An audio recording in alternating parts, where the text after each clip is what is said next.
All right. Hello. Welcome back to Free Read Fridays. It looks like the stream is working. So there's been a minor bit of drama on my end, that I've alluded to in the stream description. So I'm finally one of the big boys, as it were. Um, I've received, as of February 28th at 5:19 p.m. my time, apparently, a copyright strike against Echopraxia Part 1, Free Read Fridays, Chapter 116. So, regrettably, in a fit of panic, and that's why we're starting super late today, I have now set all of the other ones in that channel to private. And put in a description reading, "Here lies." So the one that I didn't do it to is the part 0, which is the one for the kernel.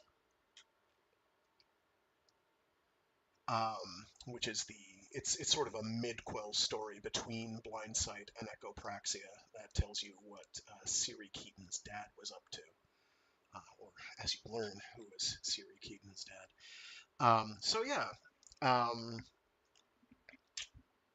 I've double-checked on their website, the organization that did the copyright strike. Their name is Dreamscape Audiobooks. I am not telling people to bash them or boycott them. They are well within their rights to do whatever they're doing, but all I saw was, that I've done on their website, all I saw was Echopraxia. So, to everyone who dug my reading of Echopraxia, cool stuff. I'm glad you enjoyed it. I hope you did. If/when I get a Discord channel or something up and running and people want to join that, I can probably find a way to hook you up with digital recordings of those, because I have those. Yes, but there is a legal question there, optical antenna, in the sense that, no, I'm not making any money, but theoretically, Happy Google/YouTube is. Sandworm by Andy Greenberg is phenomenal. I'm not gonna touch on it, but it's so good. I'm reading chat. It's a busy chat day, which is awesome. So I'm sorry, Derpy Shark, that it's been taken down, but I can probably find a way to hook people up at a future date. If they want recordings of those, I've got the MP4s saved somewhere on a hard drive, maybe on the cloud, possibly somewhere, so I can hook people up with those. So yeah, if I'm lucky, there's nothing else. I didn't go down the full checklist of my stuff, just stuff that was relatively recent, published relatively recently, so I didn't see anything for from these guys. I don't know about other audiobook institutions, and I don't know about Radicalized. I did not check Radicalized. I should probably do that. That's done. That is audiobooked, but I think that's through a different service, so I have concerns. Radicalized. I've actually had to do some quick photo editing on the book covers for the Radicalized ones, funnily enough, because the photos of the book covers that I have are have read by, and so Will Wheaton is one of them. Who is it? It's Will Wheaton. It's it's like 3 different narrators for the Radicalized ones. Anyway, so that's the drama. I was afraid that they weren't going to let me stream it all, so that I am being able to stream is good. So what is interesting about that one is that was one I had to re-upload because the stream got mangled. So it was actually a video upload as opposed to a live stream. It was live streamed, but the one that was in the the playlist was the less mangled um, re-uploaded video. So I believe that may have been the problem, which means that most everything I've done in the last 2 or 3 years should be fine. And I incidentally went back. I've been doing this for 5 years, which is kind of well. There's like it can't have been more than 3 or 4, and it's been more than that. So the ones that I also need to worry about then would be 2 of the burning chromes,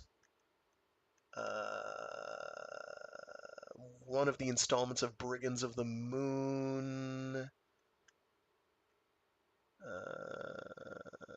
Where are you? There's another one that I need to be aware of. Where are you? I think it might have been, no, just Brigands of the Moon. I don't know what happened to those. Those must have gotten mauled somewhere along the line. I can't remember, it's been years. I want to say there was some, axiomatic, not axiomatic, yes, Axiomatic, the short story collection by Gregg. So it is entirely possible that those might get dinged, which are the old Freeform Friday episodes, like the first 5 of those, I think, or 2 or 3 of those. Anyway, I don't know how me telling them that I sexually identify as an attack helicopter would help me in this specific instance, but I would not be opposed to it on principles. Anyway, so that's a quick update. So back to the Fall of Hyperion. Previously on, oh yeah, Father Paul DeRay is back. If people aren't so I should preface this with a question to people who actually watch these. And if you're watching this after the fact, you can leave it in the comments. I usually, in the stream description, will give like a quick what happened last time summary of some of the light and fluffies of what went down on the previous stream. Do people want me to stop doing that because could be considered spoilers if somebody reads that before they listen to it? I don't know. I'm merely asking the question just to get people's read on that and make a decision based on that input. Otherwise, the descriptions will be pretty sparse. But anyway, previously on, spoilers for last time if you didn't listen to the last one, Father Paul DeRay is back, resurrected from the body of Lenar Hoyt. So who knows what's happening? Who knows what's happening to Lenar Hoyt's portion of the crucifix at this point?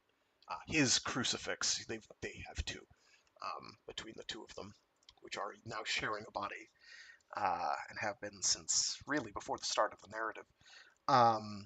So Lenar Hoyt is back. No, sorry, Paul DeRay is back. So he's now part of our party. The Colonel. We saw the aftermath of the fight between the Colonel and Moneta, as well as the fight itself.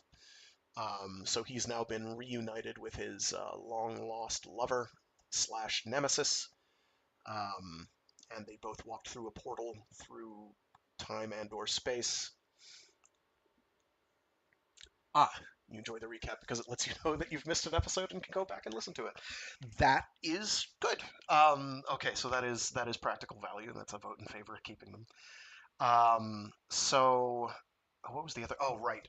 And Brawne, Lamia, and Martin Silenus now have gone off to collect supplies because they're basically out of food and water back at the camp where they're camping by the Time Tombs, the pilgrims.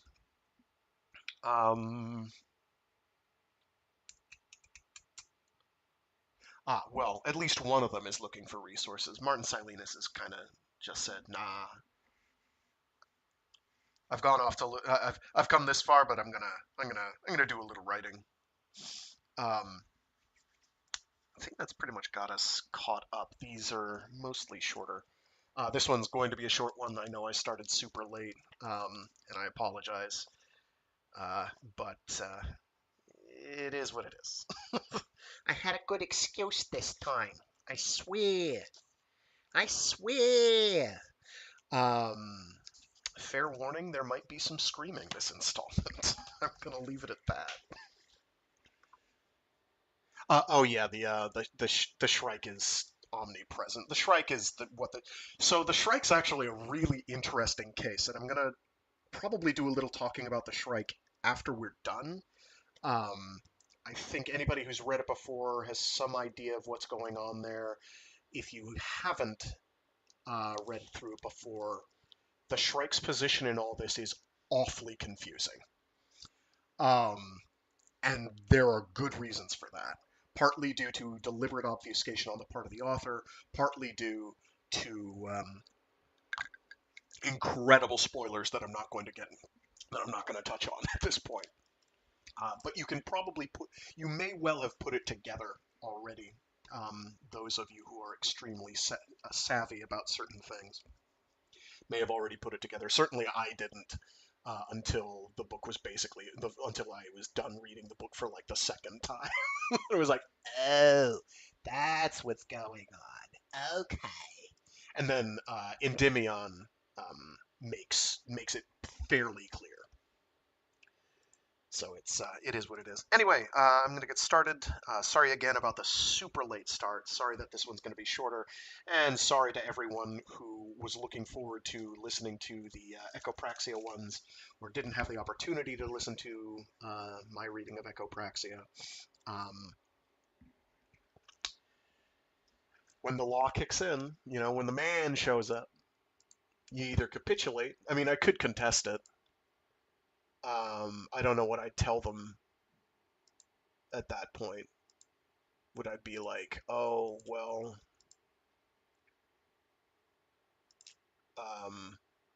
because my action options are I can try contacting the claimant, good luck, and I can submit a counter notification, which is a counter notification is a legal request to reinstate a removed video. It takes up to 10 business days for the final decision by the claimant. By filing a counter notification, you are beginning a legal process. And frankly, I don't want to go through with all that. It's much easier if I turn it off. I am lagging behind in terms of me getting the infrastructure up that I wanted to have up for this year, namely getting a Discord channel set up or some other form of actually communicating with people that isn't through comments or whoever happens to tune in, because that is not ideal. I'm not the world's biggest Discord fan, but it does provide a very easy to use interface for me to get some sort of a discussion going, or people could talk to me if they really wanted to, and talk with each other and suggest books in a way that doesn't doesn't involve me hunting and pecking through all the YouTube comments, or hoping that I've kept my list up to date. And life is indeed too short to argue with lawyers. I agree, optical antenna. And the other option, which is talking to, trying to communicate with Dreamscape Audiobooks at gmail.com. I did not give you their email address. Forget that. Don't email them, please. Don't do it on my behalf. I'll do it on my point. I'll do it on my time. So the only reason I do Discord over, say, actual social media is I don't do social media. This probably counts as social media, and probably so does Discord, but it's like I don't have a Twitter account, for instance. Yes, this means I don't have a TikTok, I don't have an Insta, I don't have... Technically, I've got a Facebook account. I'm sure I have the login information for that saved somewhere, but I don't look at it. So, that partly makes me a relic, partly makes me paranoid. The paranoid part of me is the part that isn't super thrilled with Discord, but I would endeavor to make it a reasonably safe and secure arrangement for all involved, because that's good. I used to know how to put together a TeamSpeak server, but that's probably out of. Listen, I get enough toxicity from the internet without having social media. I honestly cannot imagine how much worse it would be with. I honestly can't.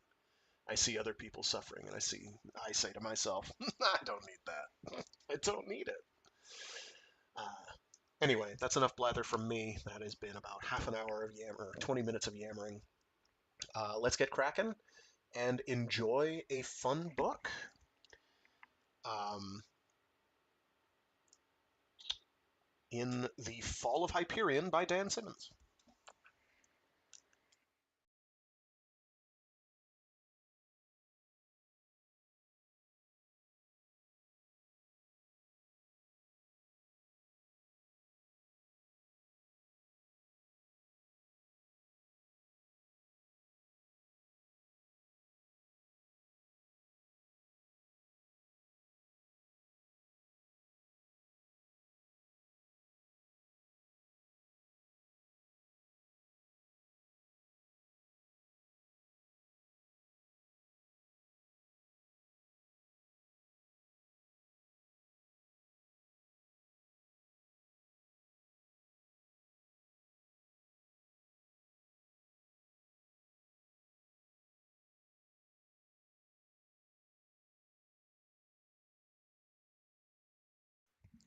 Chapter 20.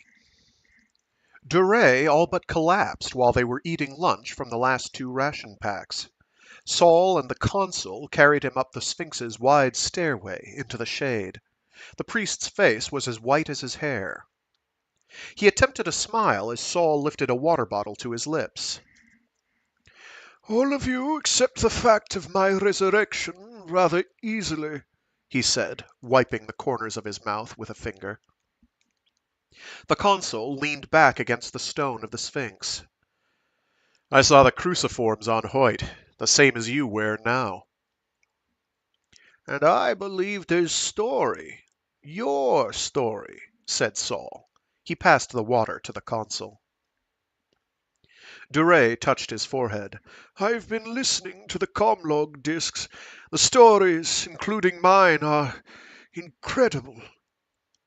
"Do you doubt any of them?" asked the consul. "No. It is making sense of them that is the challenge. Finding the common element, the string of connection." Saul lifted Rachel to his chest, rocking her slightly, his hand on the back of her head. "Does there have to be a connection, other than the Shrike?" "Oh, yes," said Duray. A bit of color was returning to his cheeks. "This pilgrimage was not an accident, nor was your selection." "Different elements had a say in who came on this pilgrimage," said the consul. "The AI Advisory Group, the Hegemony Senate, even the Shrike Church." Duray shook his head. "Yes, but there was only one guiding intelligence behind this selection, my friends." Saul leaned closer. "God?" "Perhaps," said Duray, smiling. "But I was thinking of the core, the artificial intelligences who have behaved so mysteriously through this entire sequence of events." The baby made soft, mewling noises. Saul found a pacifier for it and tuned the comlog on his wrist to heartbeat rates. The child curled its fists once and relaxed against the scholar's shoulder. "Brawne's story is that Saul? Or is that Duray? I'm going...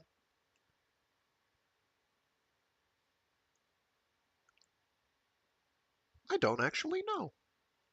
I'm going to assume it's Saul. Brawne's story suggests that elements in the core are trying to destabilize the status quo, allow humankind a chance for survival while still pursuing their ultimate intelligence project." The consul gestured toward the cloudless sky. "Everything that's happened, our pilgrimage, even this war, was manufactured because of the internal politics of the Corps. And what do we know of the Corps? Asked Duray softly. Nothing, said the consul, and threw a pebble toward the carved stone to the left of the Sphinx's stairway. When all is said and done, we know nothing. Duray was sitting up now, massaging his face with a slightly moistened cloth. Yet their goal is oddly similar to our own. What's that? Asked Saul, still rocking the baby. To know God, said the priest, or, failing that, to create him. He squinted down the long valley. Shadows were moving farther out from the southwestern walls now, beginning to touch and enfold the tombs. I helped promote such an idea within the church. I've read your treatises on St. Theilhard, said Saul. You did a brilliant job defending the necessity of evolution toward the Omega point, the Godhead, without stumbling into the Socinian heresy. The what? Asked the consul. It's probably Socinian, because it's Italian. Father Duray smiled slightly. Socinus was an Italian heretic in the 16th century A.D. His belief, for which he was excommunicated, was that God is a limited being, able to learn and to grow as the world, the universe, becomes more complex. And I did stumble into the Socinian heresy, Saul. That was the first of my sins. Saul's gaze was level. And the last of your sins? Besides pride, said Duray, the greatest of my sins was falsifying data from a 7-year dig on Armagast, trying to provide a connection between the vanquished arch-builders there and a form of proto-Christianity. It did not exist. I fudged data. So the irony is, the greatest of my sins, at least in the Church's eyes, was to violate the scientific method. In her final days, the Church can accept theological heresy, but can brook no tampering with the protocols of science. Was Armagast like this? Asked Saul, making a gesture with his arm that included the valley, the tombs, and the encroaching desert. Duray looked around, his eyes bright for a moment. The dust and the stone and the sense of death, yes. But this place is infinitely more threatening. Something here has not yet succumbed to death when it should have. The consul laughed. Let's hope that we're in that category. I'm going to drag the comlog up to that saddle and try again to establish a relay link with the ship. I'll go too, said Saul. And I, said Father Duray, getting to his feet, weaving for only a second, and refusing the offer of Weintraub's hand.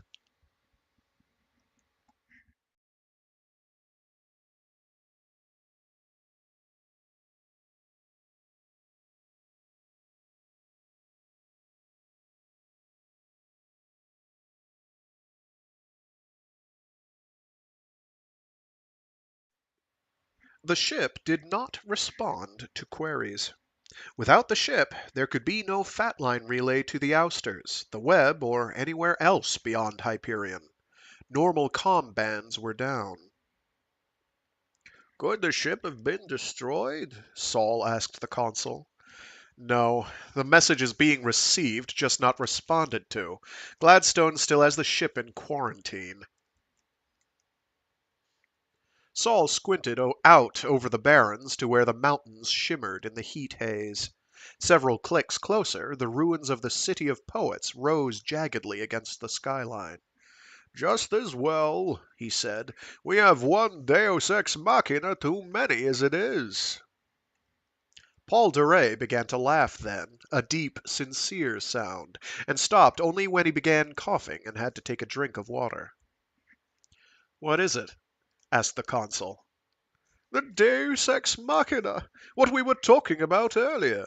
I suspect that this is precisely the reason each of us is here.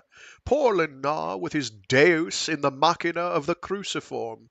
Brawne with her resurrected poet trapped in a Shrone loop, seeking the Machina to release her personal Deus. You, Saul, waiting for the Dark Deus to solve your daughter's terrible problem. The core Machina spawned, seeking to build their own Deus. The consul adjusted his sunglasses. And you, father? Duray shook his head. I wait for the largest Machina of all to produce its Deus, the universe. How much of my elevation of Saint Teilhard stemmed from the simple fact that I found no sign of a living creator in the world today? Like the technocore intelligences, I seek to build what I cannot find elsewhere. Saul watched the sky. What Deus do the Ousters seek? The consul answered. Their obsession with Hyperion is real. They think that this will be the birthplace of a new hope for humankind. We'd, we'd better go back down, said Saul, shielding Rachel from the sun. Brawne and Martin should be returning before dinner.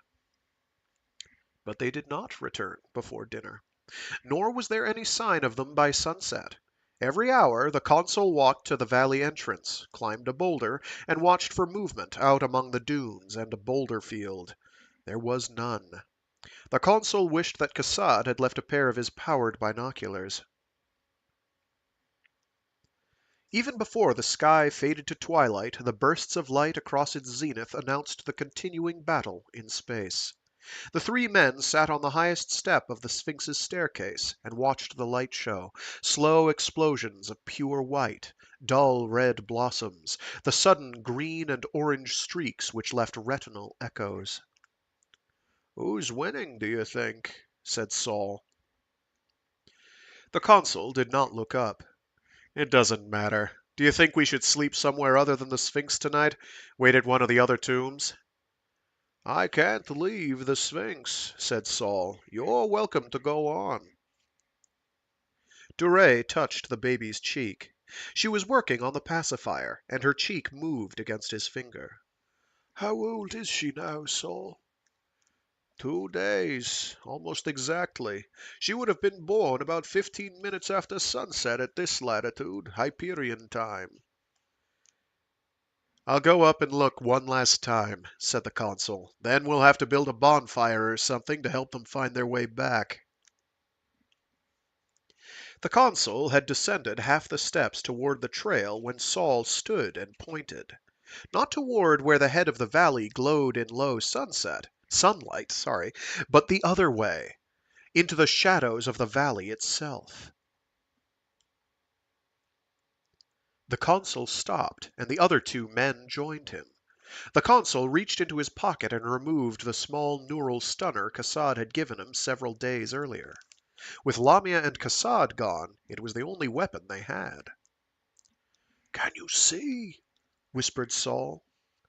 The figure was moving in the darkness beyond the faint glow of the jade tomb. It did not look large enough or move quickly enough to be the Shrike. Its progress was strange, slow, halting for half a moment at a time, weaving. Father Duray glanced over his shoulder at the entrance to the valley, then back. Is there any way Martin Silenus could have entered the valley from that direction? Not unless he jumped down the cliff walls, whispered the consul, or went 8 clicks around to the northeast. Besides, it's too tall to be Silenus. The figure paused again, weaved, and then fell. From more than 100 meters away, it looked like another low boulder on the valley floor. Come, said the consul. They did not run.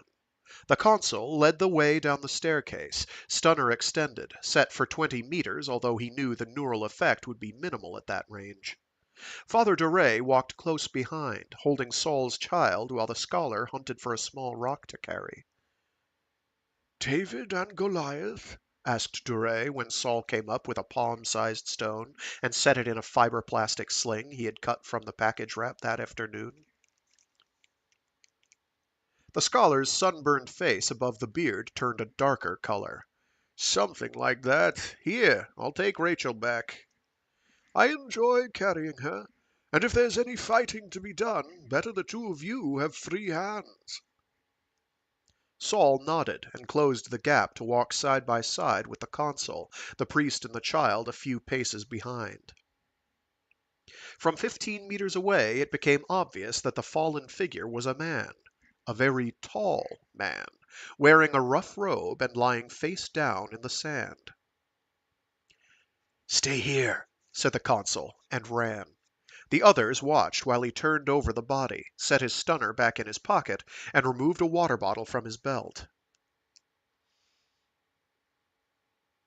Saul jogged slowly, feeling his exhaustion as a kind of pleasant vertigo. Dure followed more slowly. When the priest came into the light thrown by the consul's hand torch, he saw the hood of the fallen man pushed back from a vaguely Asian, oddly distorted long face lighted by the glow of the jade tomb as well as the torch. "It's a Templar," said Dure, astonished to find a follower of the Muir here. "It's the true voice of the tree," said the consul. "It's the first of our missing pilgrims. It's Het Mastine."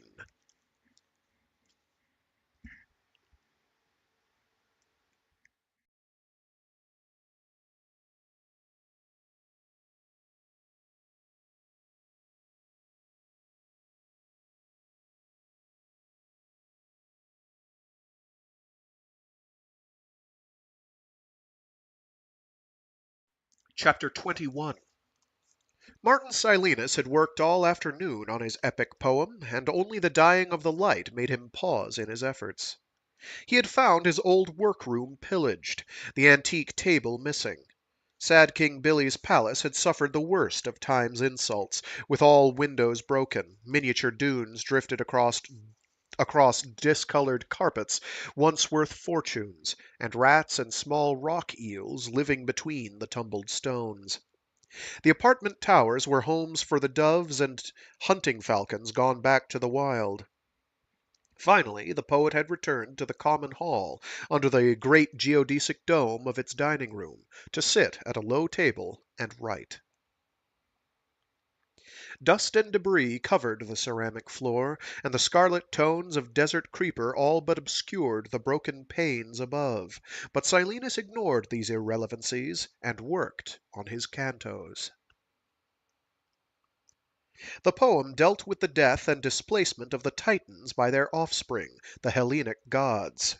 It dealt with the Olympian struggle which followed the Titans' refusal to be displaced, the boiling of great seas as Oceanus struggled with Neptune, his usurper, the extinction of suns as Hyperion struggled with Apollo for control of the light, and the trembling of the universe itself as Saturn struggled with Jupiter for control of the throne of the gods. What was at stake was not the mere passage of one set of deities to be replaced by another, but the end of a golden age and the beginning of dark times, which must spell doom for all mortal things. The Hyperion cantos made no secret of the multiple identities of these gods.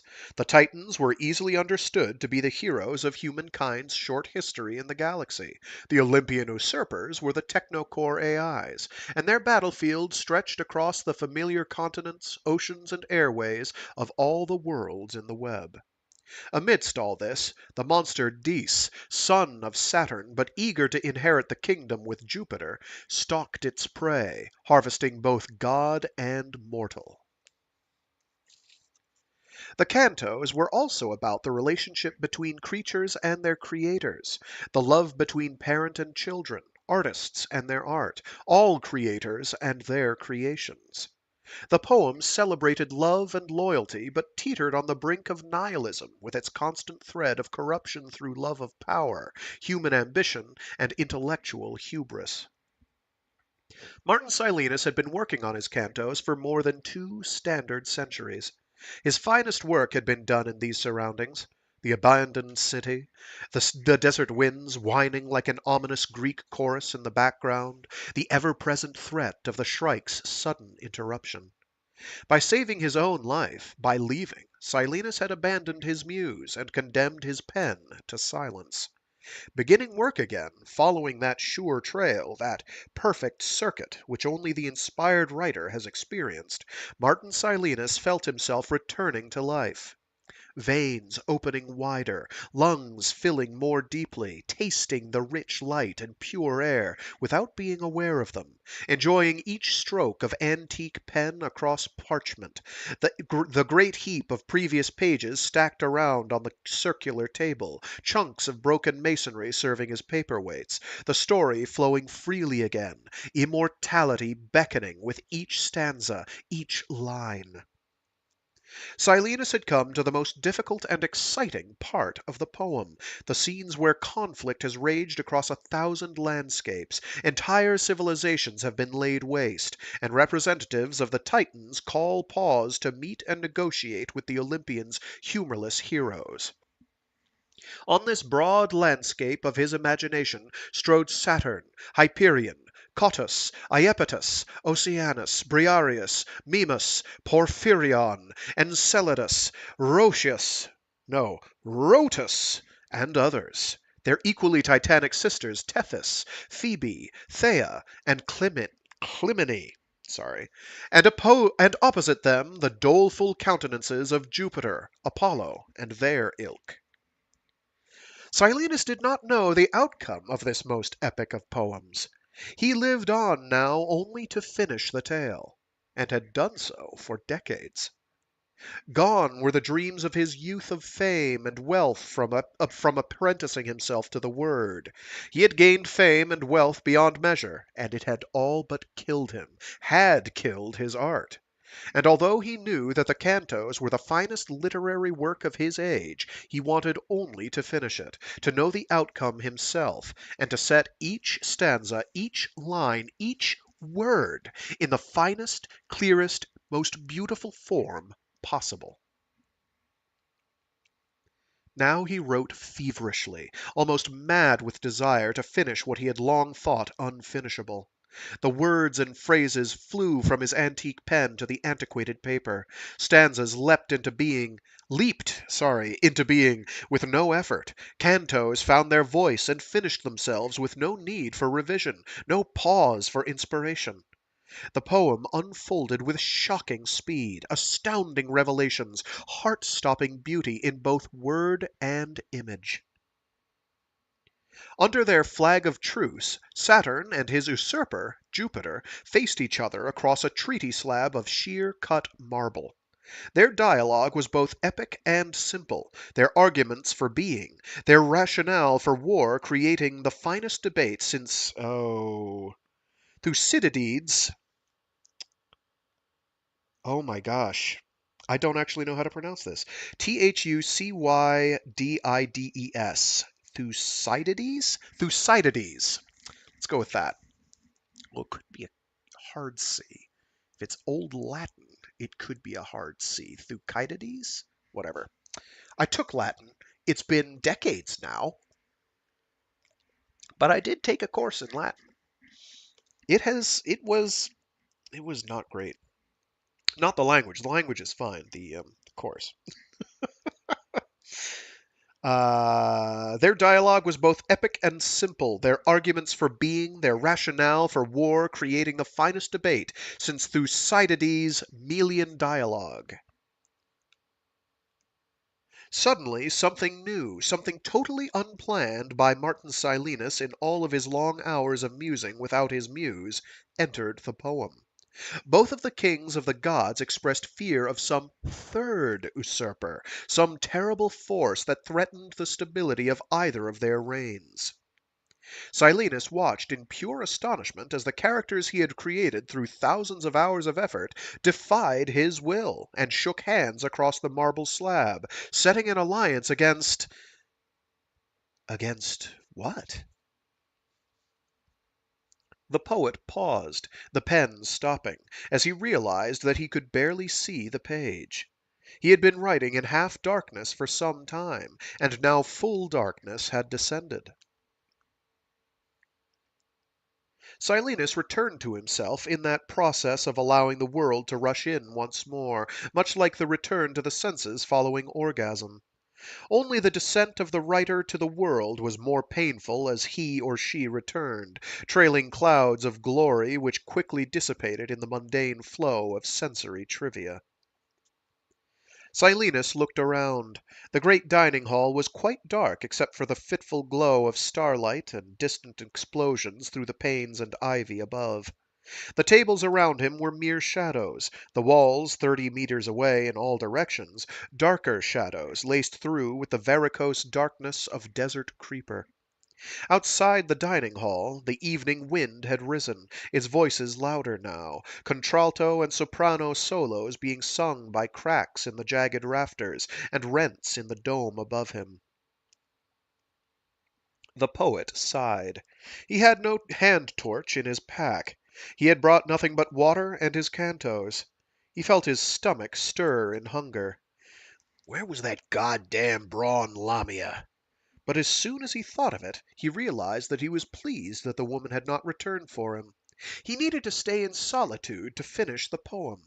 At this rate it would take no longer than a day, the night perhaps. A few hours and he would be finished with his life's work, ready to rest a while and appreciate the small daily things, the trivia of living which for decades now had been only an interruption of work he could not complete. Which for decades now had been only an interruption of work he could not complete. There we go. Slightly different emphasis. Martin Silenus sighed again, and began setting manuscript pages in his pack. He would find a light somewhere, start a fire if he had to use Sad King Billy's ancient tapestries for kindling. He would write outside by the light of the space battle if he had to. Silenus held the last few pages and his pen in hand, and turned to look for the exit. Something was standing in the darkness of the hall with him. Lamia, he thought, feeling relief and disappointment war with one another. But it was not Brawne Lamia. Silenus noted the distortion, the bulk of mass above and two long legs below, the play of starlight on carapace and thorn, the shadow of arms under arms, and especially the ruby glow of hell-lighted crystal where the eyes should be. Silenus let out a groan and sat again. "Not now!" he cried. "Begone, God damn your eyes!" The tall shadow moved closer, its footfalls silent on cold ceramic. The sky rippled with blood-red energy, and the poet could see the thorns and blades and razor-wire wrappings now. "No!" cried Martin Silenus. "I refuse! Leave me alone!" The Shrike stepped closer. Silenus's hand twitched, lifted the pen again, and wrote across the empty lower margin of his last page, "It is time, Martin." He stared at what he had written, stifling the urge to giggle insanely. To his knowledge, the Shrike had never spoken, never communicated to anyone, other than through the paired media of pain and death.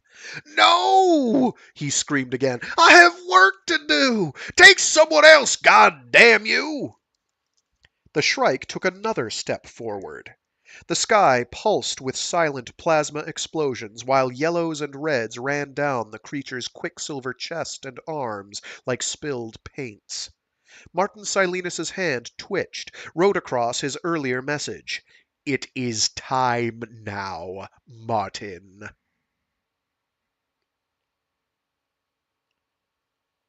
Or rather, "It is time now, Martin." Silenus hugged his manuscript to himself, lifting the last pages from the table so that he could write no more. His teeth showed in a terrible rictus as he all but hissed at the apparition. "You were ready to trade places with your patron," his hand wrote on the tabletop itself. "Not now!" screamed the poet. "Billy's dead! Just let me finish, please!" Martin Silenus had never begged in his long, long life. He begged now. "Please! Oh, please, please, just let me finish!" The shrike took a step forward. It was so close that its misshapen upper body blocked out the starlight and set the poet in shadow. "No," wrote Martin Silenus's hand, and then the pen dropped as the shrike reached out infinitely long arms, and infinitely sharp fingers pierced the poet's arms to the marrow. Martin Silenus screamed as he was dragged from under the dining dome. He screamed as he saw dunes underfoot, heard the slide of sand under his own screams, and saw the tree rising out of the valley. The tree was larger than the valley, taller than the mountains the pilgrims had crossed. Its upper branches seemed to reach into space. The tree was steel and chrome, and its branches were thorns and nettles. Human beings struggled and wriggled on those thorns, thousands and tens of thousands. In the red light from the dying sky, Silenus focused above his pain and realized that he recognized some of those forms. They were bodies, not souls or other abstracts, and they obviously were suffering the agonies of the pain-racked living.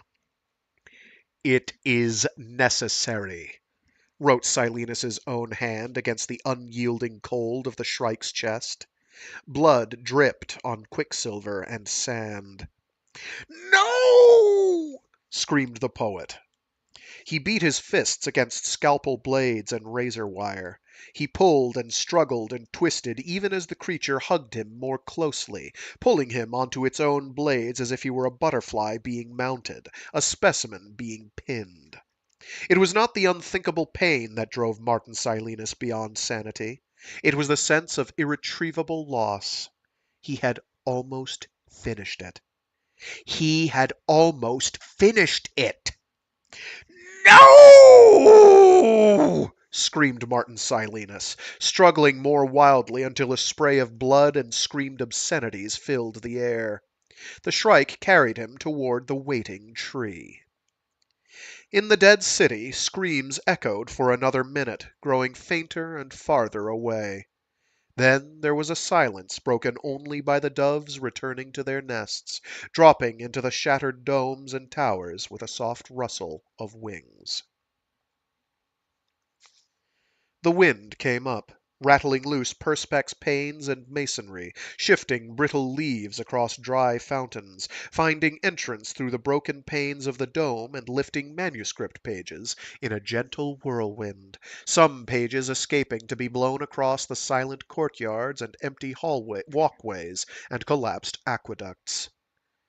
After a while the wind died, and then nothing moved in the city of poets.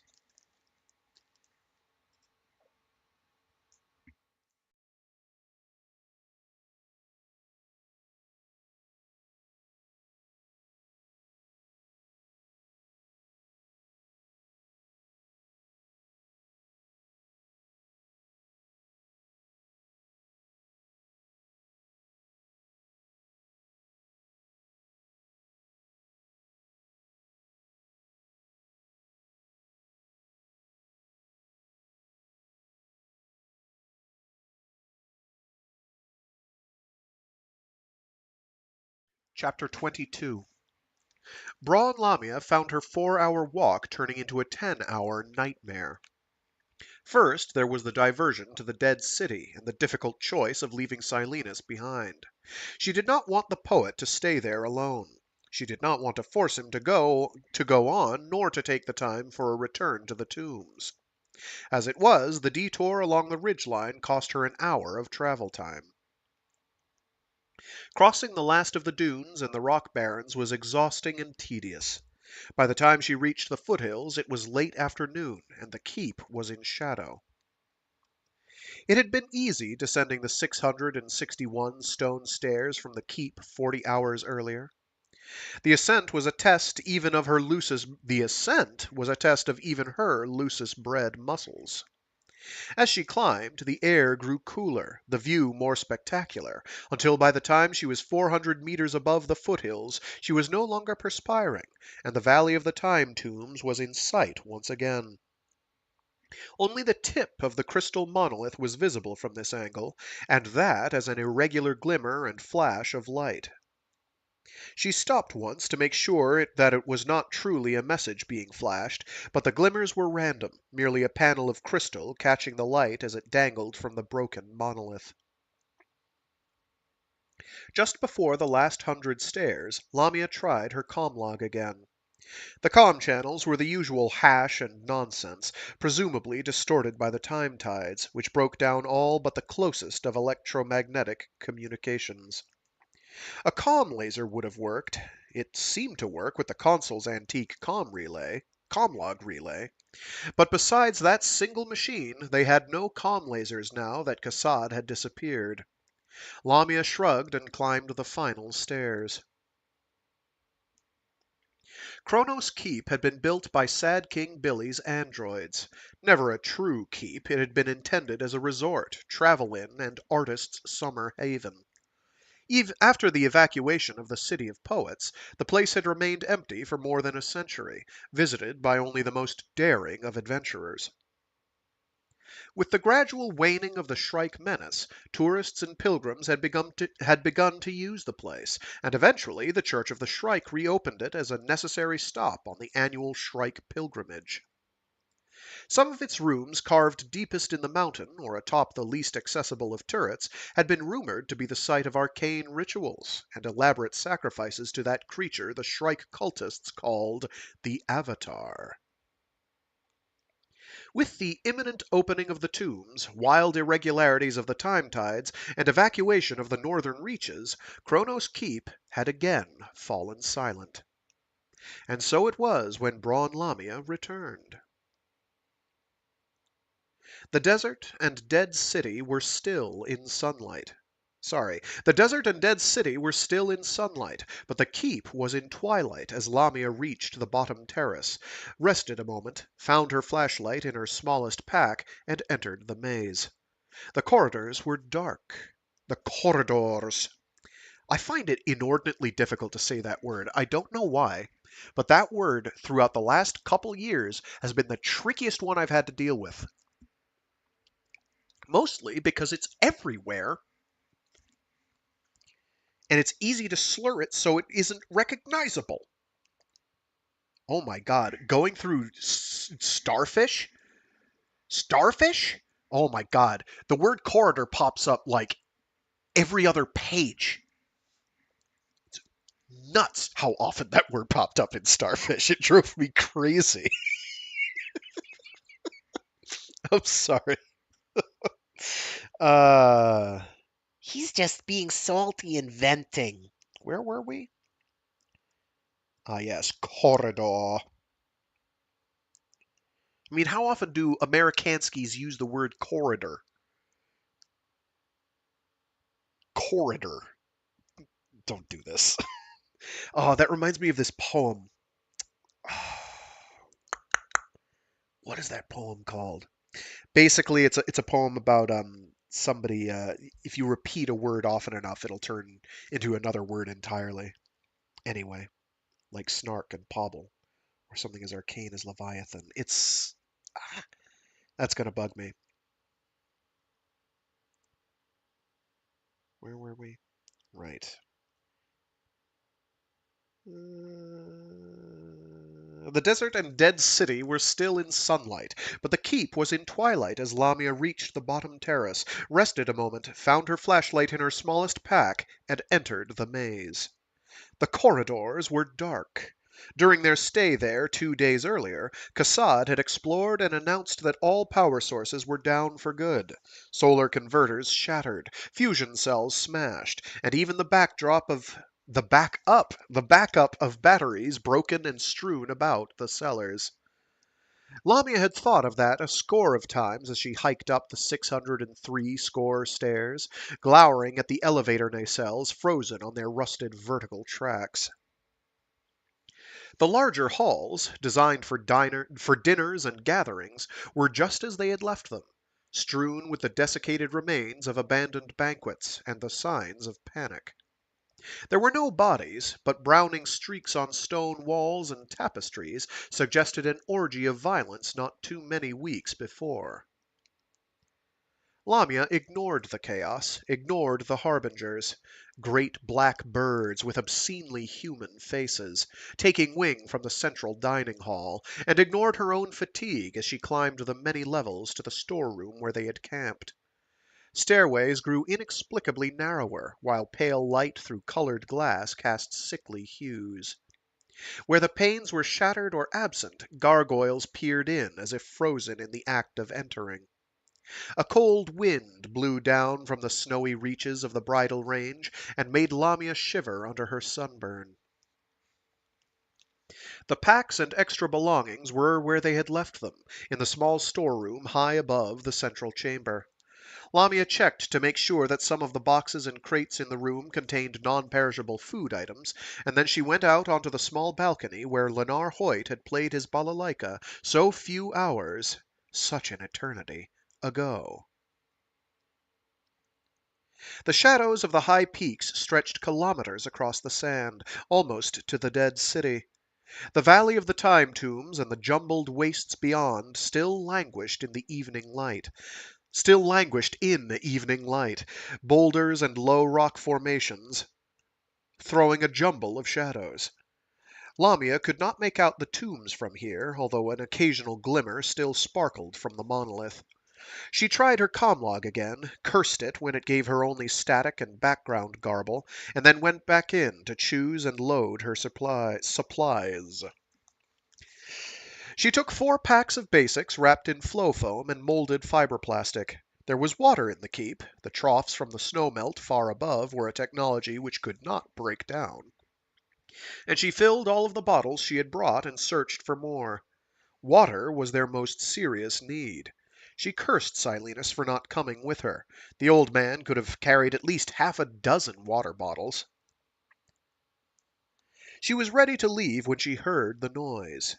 Something was in the grand hall, between her and the staircase. Lamia pulled on the last of the packs, pulled her father's automatic pistol from her belt, and went slowly down the staircases. The hall was empty. The harbingers had not returned. Heavy tapestries, stirred by the wind, blew like rotted pennants above the litter of food and utensils. Against the far wall, a huge sculpture of the Shrike's face, all free-floating chrome and steel, rotated to the breeze. Lamia edged across the space, swiveling every few seconds so that her back was never turned to one dark corner for long.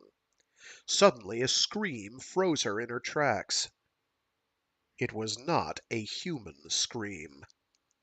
The tones ululated to the ultrasonic and beyond, setting Lamia's teeth on edge and making her grip the pistol with white fingers. Abruptly it was cut off as if a player beam had been lifted from a disc. Lamia saw where the noise had come from. Beyond the banquet table, beyond the sculpture, under the 6 large stained-glass windows where the dying light bled muted colors, there was a small door. The voice had echoed up and out as if it had escaped from some dungeon or cellar far below. Brawne Lamia was curious. All of her life had been a conflict with inquisitiveness above and beyond the norm, culminating in her choice of the obsolete and sometimes amusing profession of private investigator. More than one time her curiosity had led her into embarrassment, or trouble, or both. And more than a few times her curiosity had paid off in knowledge few others had. Not this time. Lamia had come to find much-needed food and water. None of the others would have come here. The 3 older men could not have beaten her here, even with her detour to the dead city. And anything or anyone else was not her concern. Cassad? She wondered, but stifled the thought.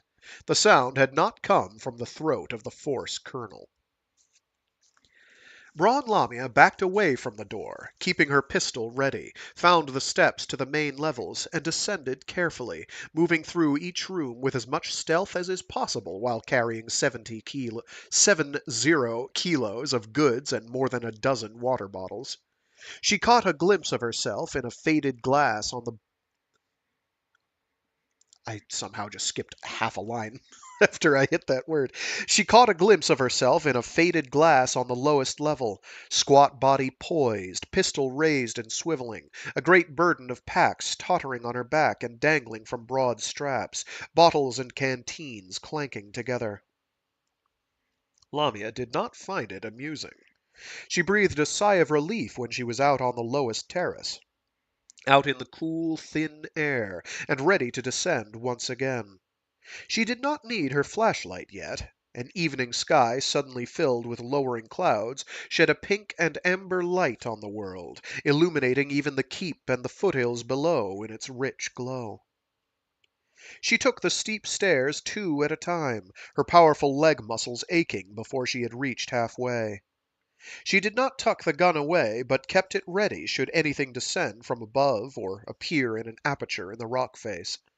Reaching the bottom, she stepped away from the staircase and looked up at the towers and terraces half a kilometer above.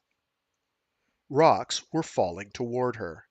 More than rocks, she realized. Gargoyles had been knocked off their ancient perches and were tumbling with the boulders, their demonic faces lighted by the twilight glow. Lamia ran, packs and bottles swinging, realized that she had no time to reach a safe distance before the debris arrived, and threw herself between 2 low boulders leaning against one another. Her packs kept her from fitting all the way beneath them, and she struggled, loosening straps, aware of the incredible noises as the first of the rocks struck behind her, ricocheted overhead. Lamia pulled and pushed with an effort that tore leather, snapped fiber plastic, and then she was under the boulders, pulling her packs and bottles in with her, determined not to have to return to the keep. Rocks the size of her head and hands pelted the air around her. The shattered head of a stone goblin bounced past, smashing a small boulder not 3 meters away. For a moment the air was filled with missiles. Larger stones smashed on the boulder above her head, and then the avalanche was past, and there was only the patter of smaller stones from the secondary fall. Lamia leaned over to tug her pack further in to safety, and a stone the size of her comlog ricocheted off the rock face outside, skipped almost horizontally toward her hiding place, and bounced twice in the small cave her shelter made, then struck her in the temple.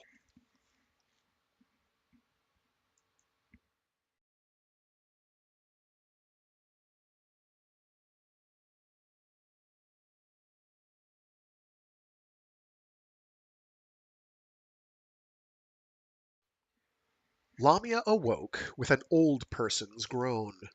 Her head hurt. It was full night outside, the pulses from distant skirmishes lighting the inside of her shelter through cracks above.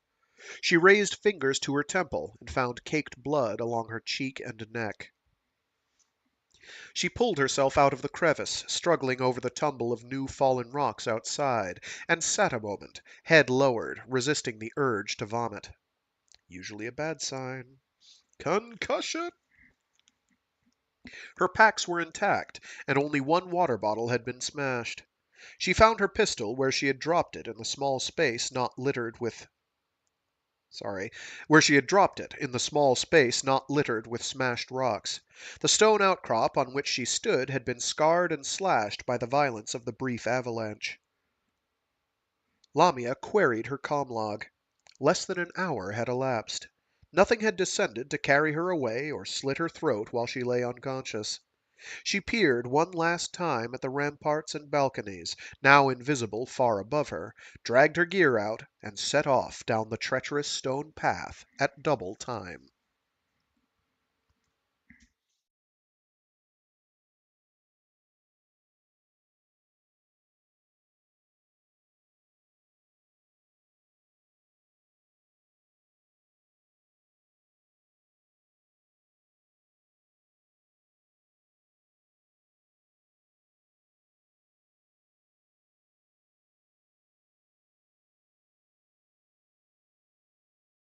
Martin Silenus was not at the edge of the dead city when she detoured to it.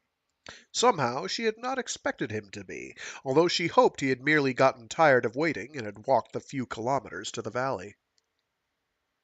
The temptation to take off her packs, lower the bottles to the ground, and rest a while was very strong.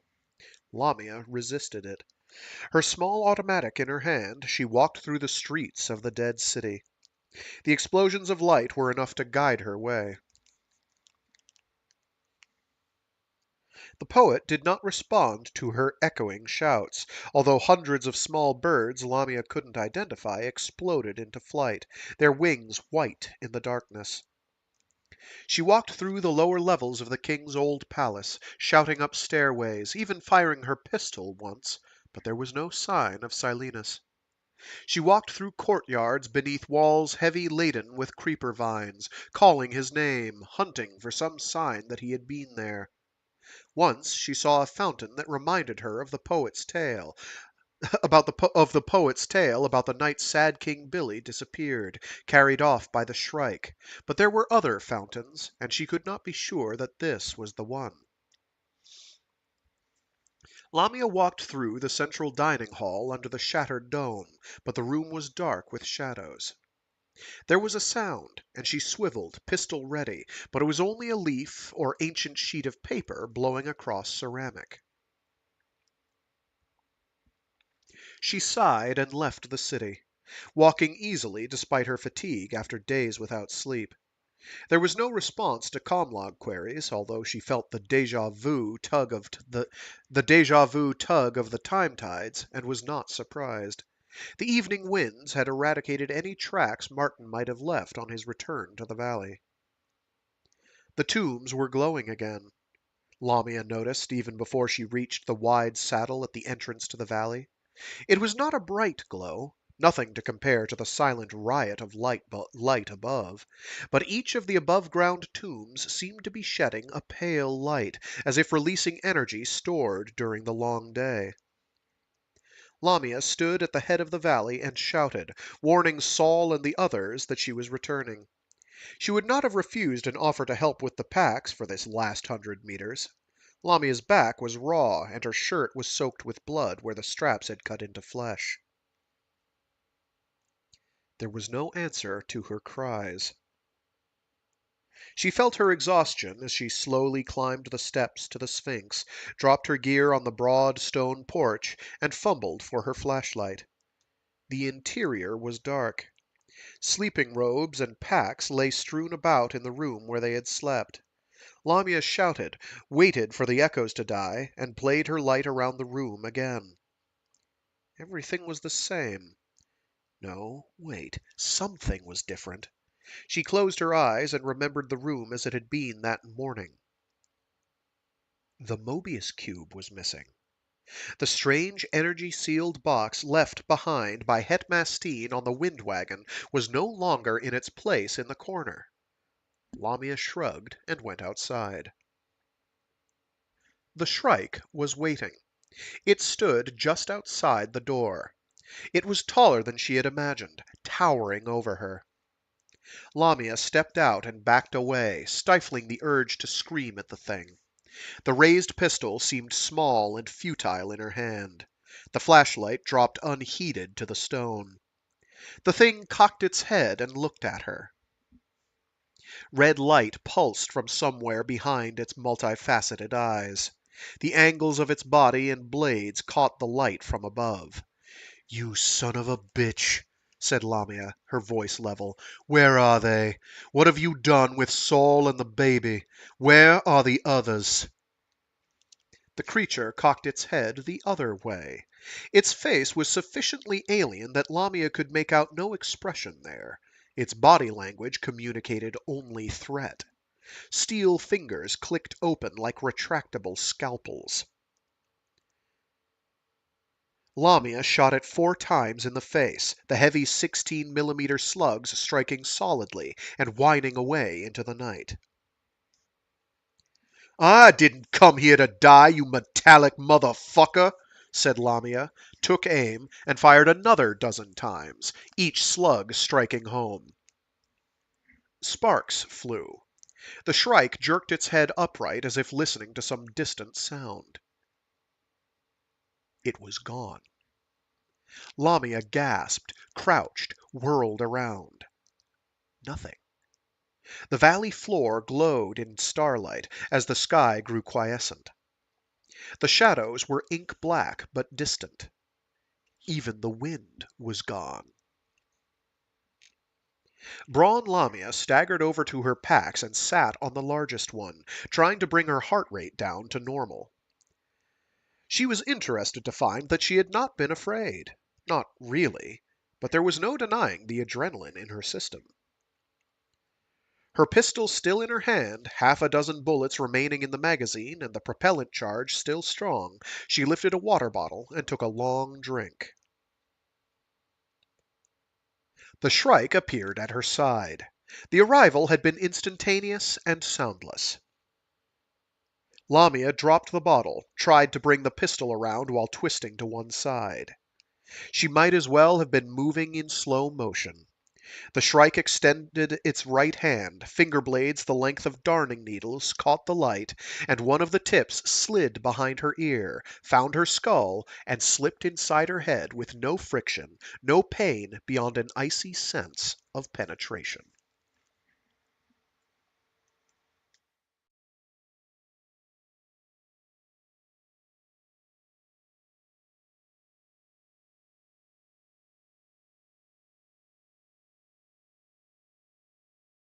If it wasn't abundantly clear before now, Brawne Lamia is a total badass.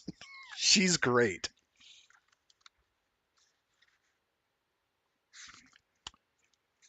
Chapter 23. Oh, hello, Kinetic. Thank you for tuning in. Hope you're digging it. Chapter 23. Colonel Fedman Kassad had stepped through a portal expecting strangeness. Instead, he found the choreographed insanity of war. Moneta had preceded him. The Shrike had escorted him, finger blades sunk into Kassad's upper arm. When Kassad finished his step through the tingling energy curtain, Moneta was waiting, and the Shrike was gone. Kassad knew at once where they were. The view was from atop the low mountain into which Sad King Billy had commanded his effigy carved almost 2 centuries earlier. The flat area atop the peak was empty except for the debris of an anti-space missile defense battery, which still smoldered. From the glaze of the granite and the still bubbling molten metal, Kassad guessed that the battery had been lanced from orbit. Moneta walked to the edge of the cliff, 50 meters above Sad King Billy's massive brow, and Kassad joined her there. The view of the river valley, the city, and the spaceport heights 10 kilometers to the west told the story. Hyperion's capital was burning. The old part of the city, Jacktown, was a miniature firestorm, and there were 100 lesser fires dotting the suburbs and lining the highway to the airport like well-tended signal fires. Even the Hooghly River was burning as an oil fire spread beneath antiquated docks and warehouses. Kassad could see the spire of an ancient church rising above the flames. He looked for Cicero's, but the bar was hidden by smoke and flames upriver. The hills and valley were a mass of movement, as if an anthill had been kicked apart by giant boots. Kassad could see the highways, clogged with a river of humanity and moving more slowly than the real river as tens of thousands fled the fighting. The flash of solid artillery and energy weapons stretched to the horizon and lighted low clouds above. Every few minutes, a flying machine, military skimmer or dropship, would rise from the smoke near the spaceport, or from the wooded hills to the north and south. The air would fill with stabs of coherent light from above and below, and the vehicle would fall, trailing a plume of black smoke and orange flames. Hovercraft flitted across the river like water bugs, dodging between the burning wreckage of boats, barges, and other hovercraft. Kassad noticed that the single highway bridge was down, with even its concrete and stone abutments burning. Combat lasers and hellwhip beams lashed through the smoke. Anti-personnel missiles were visible as white specks, traveling faster than the eye could follow, leaving trails of rippling, superheated air in their wakes. As he and Moneta watched, an explosion near the spaceport mushroomed a cloud of flame into the air. Not nuclear, he thought. No. The skin suit covering his eyes acted like a vastly improved force visor, and Kassad used the ability to zoom in on a hill 5 kilometers to the northwest across the river. Force Marines loped toward the summit, some already dropping and using their shaped excavation charges to dig foxholes. Their suits were activated, the camouflage polymers perfect, their heat signatures minimal, but Kassad had no difficulty seeing them. He could make out faces if he wished. Tactical command and tight beam channels whispered in his ears. He recognized the excited chatter and inadvertent obscenities which had been the hallmark of combat for too many human generations to count. Thousands of troops had dispersed from the spaceport, and their staging areas were digging in. Oh, sorry. Thousands of troops had dispersed from the spaceport and their staging areas and were digging in around a circle with its circumference 20 clicks from the city. Its spokes carefully planned fields of fire and total destruction vectors. They're expecting an invasion, communicated Kassad, feeling the effort as something more than subvocalization, something less than telepathy. So before each time that Kassad or Moneta speak, in quotes here, there's a like double long hyphen, and then it's in italics, which is something that you can't really get, and I can't make a vocal equivalent that'll get that across, so you're just going to have to bear with me. I'm doing my best, okay? Okay. Frag, why are you getting so defensive? There's no reason to be defensive here. It makes no sense. Suffice it to say, it's written in such a way that it's clear that they're not speaking aloud. Where were we? Oh, yes. They're expecting an invasion, communicated Kassad, feeling the effort as something more than subvocalization, something less than telepathy. Moneta raised a quicksilver arm to point toward the sky. It was a high overcast, at least 2,000 meters, and it was a shock when it was penetrated first by one blunt craft, then a dozen more, and, within seconds, 100 descending objects. Most were concealed by camouflage polymers and background-coded containment fields, but again Kassad had no difficulty making them out. Under the polymers, the gunmetal gray skins had faint markings in the subtle calligraphy he recognized as Ouster. Some of the larger craft were obviously dropships, their blue plasma tails visible enough, but the rest descended slowly under the rippling air of suspension fields, and Kassad noted the lumpy size and shape of Ouster invasion canisters, some undoubtedly carrying supplies and artillery, many undoubtedly empty, decoys for the ground defenses. An instant later, the cloud ceiling was broken again as several thousand free-falling specks fell like hail. Ouster infantry dropping past canisters and dropships, waiting until the last possible second to deploy their suspension fields and parafoils. If you've ever played the game Section 8 Prejudice, or the original Section 8, that's literally what's happening here. They took notes.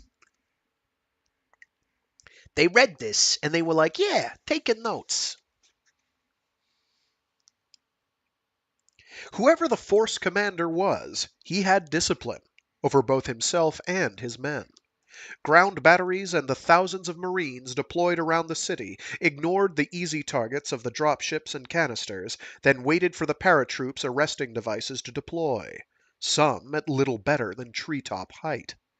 At that instant, the air filled with thousands of shimmers and smoke trails as lasers flickered through the smoke and missiles exploded. At first glance, the damage done was devastating, more than enough to deter any attack, but a quick scan told Kassad that at least 40% of the Ousters had landed, adequate numbers for the first wave of any planetary attack. A cluster of 5 parafoilists swung toward the mountain where he and Moneta stood. Beams from the foothills tumbled 2 of them in flames, one corkscrewed down in a panic descent to avoid further lancing, and the final 2 caught a breeze from the east, sending them spiraling into the forest below. All of Kassad's senses were engaged now. He smelled the ionized air and cordite and solid propellant. Smoke and the dull acid of plasma explosive made his nostrils flare. Somewhere in the city, sirens wailed, while the crack of small arms fire and burning trees came to him on the gentle breeze. Radio and intercepted tight beam channels babbled. Flames lit the valley, and laser lances played like searchlights through the clouds. Half a kilometer below them, where the forest faded to the grass of the foothills, squads of hegemony Marines were engaging Ouster paratroopers in hand-to-hand struggle. Screams were audible. Fedman Kassad watched with the fascination he had once felt at the stim-sim experience of a French cavalry charge at Agincourt. "This is no simulation?" "No," replied Moneta. "It is happening now?" The silver... Oh, geez, come on. There we go. Flipping pages. The silver apparition at his side cocked its head. "When is now?" "Contiguous with our meeting in the Valley of the Tombs." "No." "The future, then?" "Yes." "But the near future?" "Yes. 5 days from the time you and your friends arrived in the valley." Kassad shook his head in wonder. If Moneta was to be believed, he had traveled forward in time. Her face reflected flames and multiple hues as she swiveled toward him. "Do you wish to participate in the fighting?" "Fight the Ousters?" He folded his arms and watched with new intensity. He had received a preview of the fighting abilities of this strange skin suit. It was quite likely that he could turn the tide of battle single-handedly, most probably destroy the few thousand Ouster troops already on the ground. "No," he sent to her, "not now, not at this time." "The Lord of Pain believes that you are a warrior." Kassad turned to look at her again. He was mildly curious as to why she gave the Shrike such a ponderous title. "The Lord of Pain can go fuck itself," he said, "unless it wants to fight me." Moneta was still for a long minute, a quicksilver sculpture on a wind-blown peak. "Would you really fight him?" she sent at last. "I came to Hyperion to kill it. And you. I will fight whenever either or both of you agree." "You still believe that I am your enemy?" Kassad remembered the assault on him at the tombs, knowing now that it was less a rape than a granting of his own wish, his own sub-vocalized desire to be lovers with this improbable woman once again. "I don't know what you are." "At first I was victim, like so many," sent Moneta, her gaze returning to the valley. "Then, far in our future, I saw why the Lord of Pain had been forged, had to be forged, and then I became both companion and keeper." "Keeper?" "I monitored the time tides, made repairs to the machinery, and saw to it that the Lord of Pain did not awaken before his time." "Then you can control it?" Kassad's pulse raced at the thought. "No." "Then who or what can control it?" "Only he or she who beats it in personal combat." "Who has beaten it?" "No one," sent Moneta, "either in your future or your past." "Have many tried?" "Millions." And they have all died, or worse. Kassad took a breath. Do you know if I will be allowed to fight it? You will. Kassad let the breath out. No one had beaten it. His future was her past. She had lived there. She had glimpsed the terrible tree of thorns just as he had, seeing familiar faces there the way he had seen Martin Silenus struggling, impaled, years before he had met the man. Kassad turned his back on the fighting in the valley below. Can we go to him now? I challenge him to personal combat. Moneta looked into his face for a silent moment. Kassad could see his own quicksilver visage reflected in hers. Without answering, she turned, touched the air, and brought the portal into existence. Kassad stepped forward and went through first.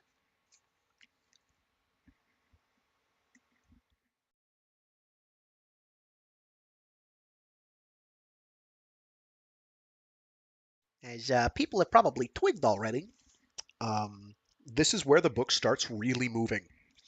There's going to be a brief pause later, but mostly it is going to be basically nonstop rumble. It's like things are going to move quickly.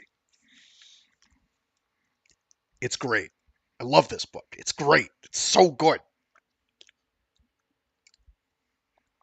Chapter 24.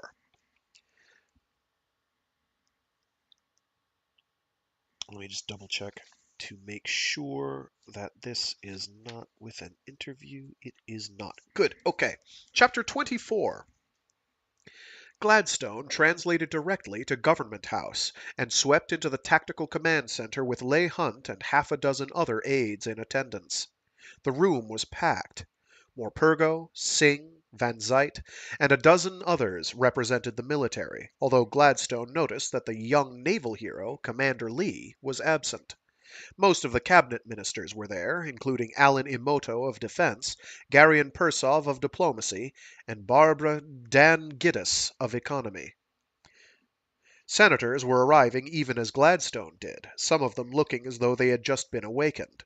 The power curve of the Oval Conference table held Senators Kolchev from Lucis, Richaud from Renaissance Vector, Roenquist from Nordholm, Kakanuma from Fuji,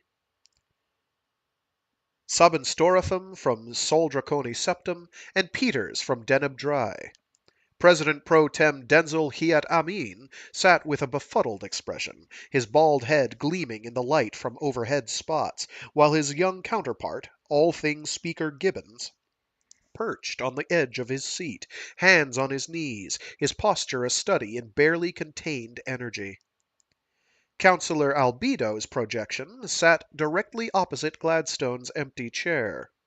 All stood as Gladstone swept down the aisle, took her seat, and gestured everyone to theirs. Explain, she said. General Morpurgo stood, nodded at a subordinate, and lights dimmed while hollows misted. Forgo the visuals, snapped Mina Gladstone. Tell us. Hollows faded, and lights came back up. Morpurgo looked stunned, slightly vacant. He looked down at his light pointer, frowned at it, and dropped it in a pocket. Madam Executive, Senators, Ministers, President and Speaker, Honorables. Morpurgo cleared his throat. The Ousters have succeeded in a devastating surprise attack. Their combat swarms are closing on half a dozen web worlds.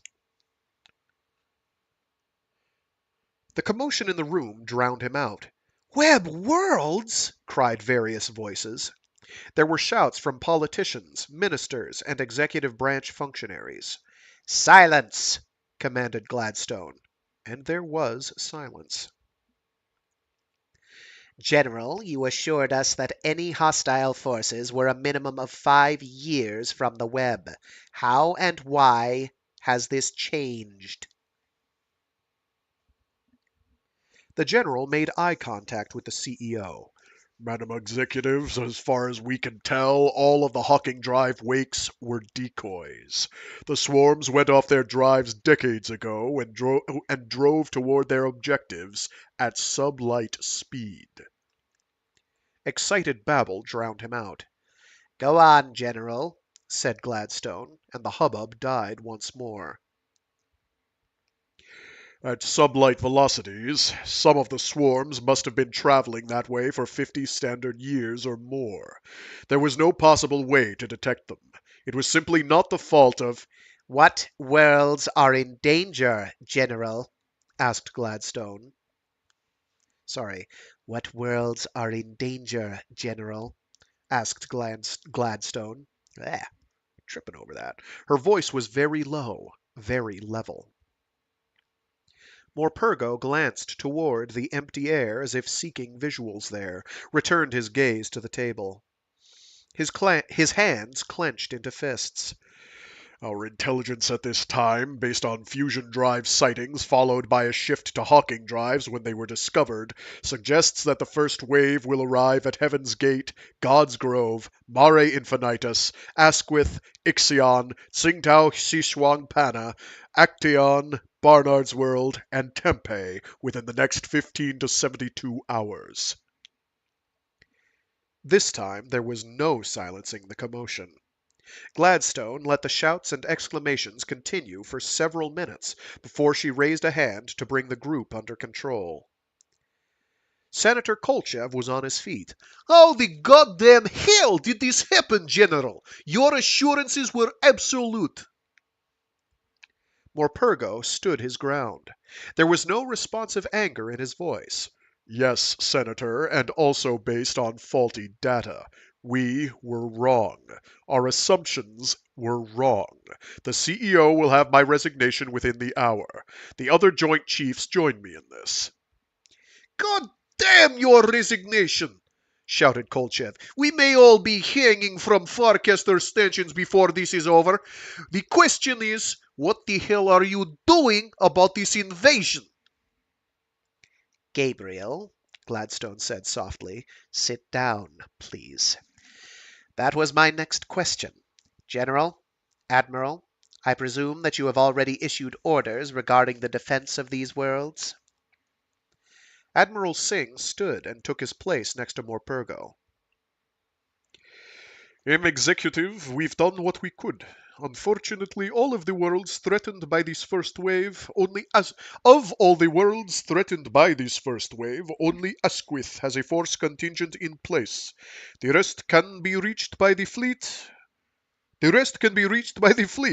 None lack Farcaster capabilities, but the fleet cannot spread itself that thin to protect them all.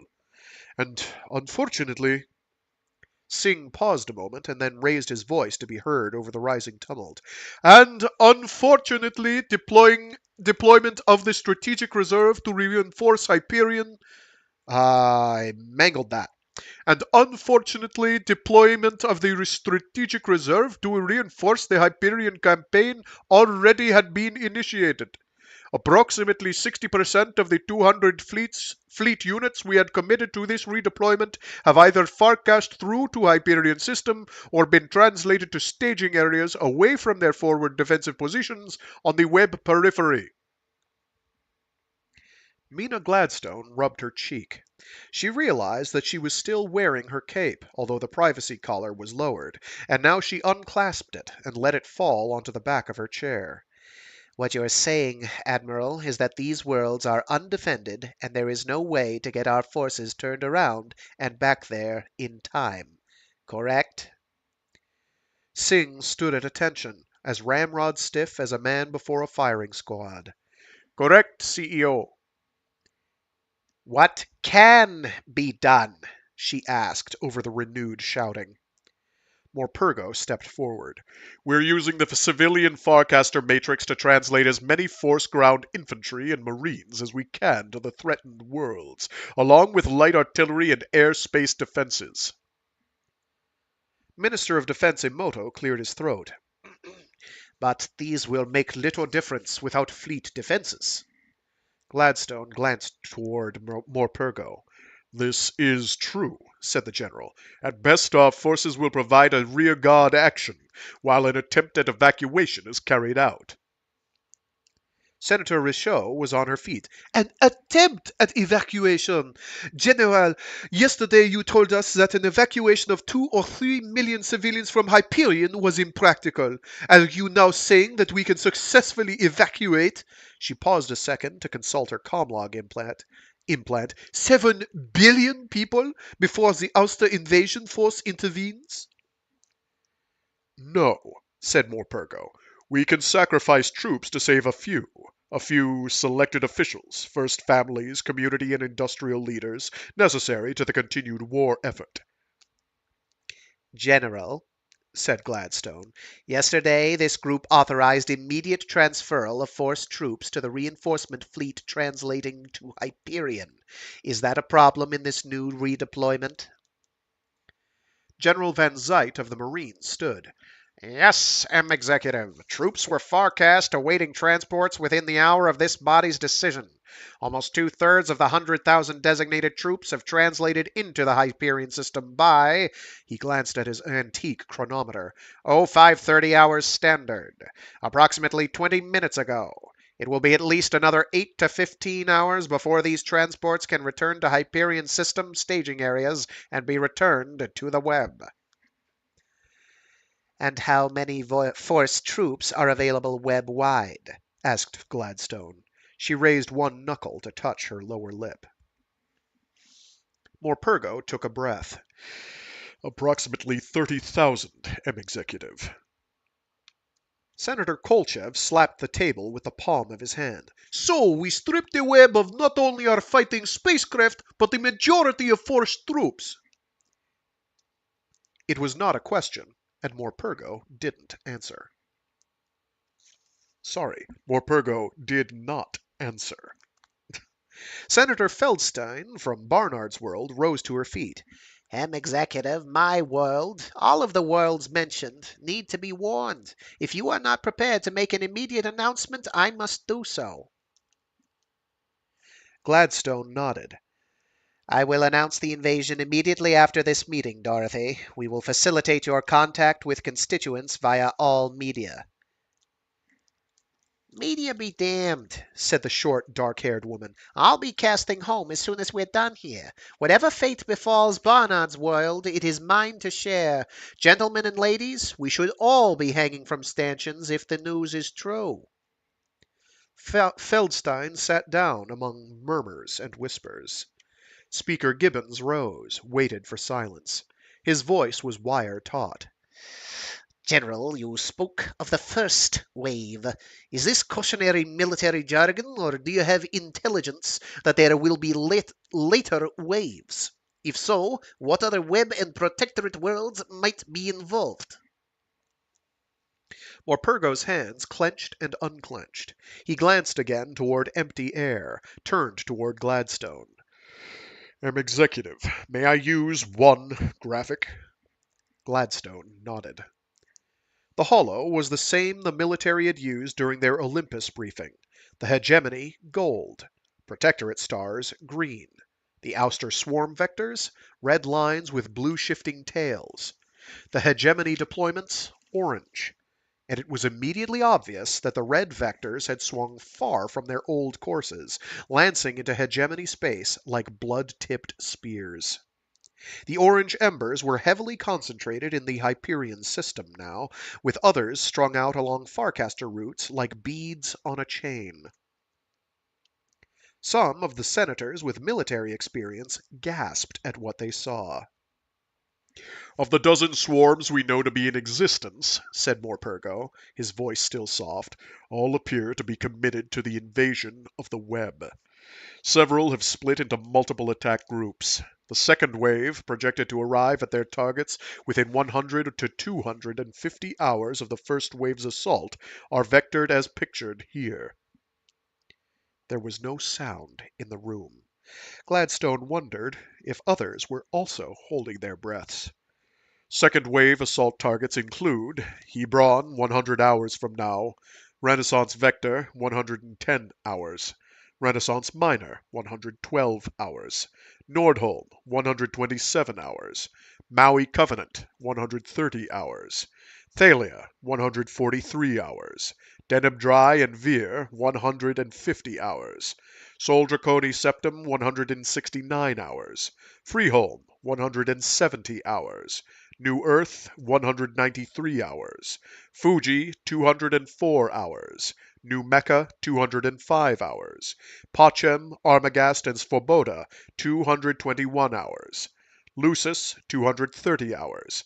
And Tau Ceti Center, 250 hours. The holo faded. The silence stretched. General Morpurgo said, "We assume that the first wave swarms will have secondary targets after their initial invasions, but transit times under Hawking Drive will be standard web travel time debts, ranging from 9 weeks to 3 years." He stepped back and stood at parade rest. "Good Christ," whispered someone a few seats behind Gladstone. The chief executive rubbed her lower lip. In order to save humanity from what she considered an eternity of slavery, or worse, extinction, she had been prepared to open the front door of the house to the wolf while most of the family hid upstairs, safe behind locked doors. Only now that the day had arrived, and the wolves were coming in through every door and window. She almost smiled at the justice of it, at her ultimate foolishness in thinking that she could uncage chaos and then control it. "First," she said, "there will be no resignations, no self-recriminations, until I authorize them. It is quite possible that this government shall fall, that, indeed, members of this cabinet, myself among them, shall be, as Gabriel so aptly put it, hanging from stanchions. But in the meantime, we are the government of the hegemony and must act as such. Second, I will meet with this body and representatives of other Senate committees in 1 hour in order to go over the speech I will give to the web at 0800 Standard. Your suggestions will be welcomed at that time.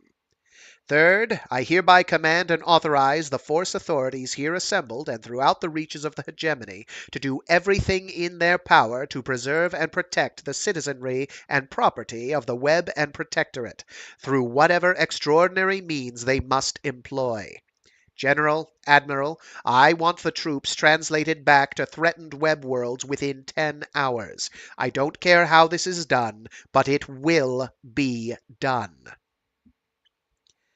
Fourth, after my speech, I will call a full session of the Senate and all thing. At that time, I will declare that a state of war exists between the human hegemony and the Ouster nations. Gabriel, Dorothy, Tom, Aiko, all of you, you'll be very busy in the next few hours. Prepare your speeches for your homeworlds, but deliver that vote. I want unanimous Senate support. Speaker Gibbons, I can only ask for your help in guiding the all-thing debate.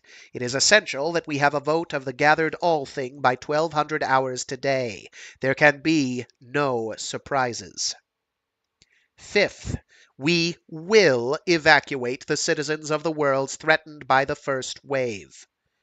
Gladstone held up her hand and stifled the objections and explanations from the experts. We will evacuate everyone we can in the time we have.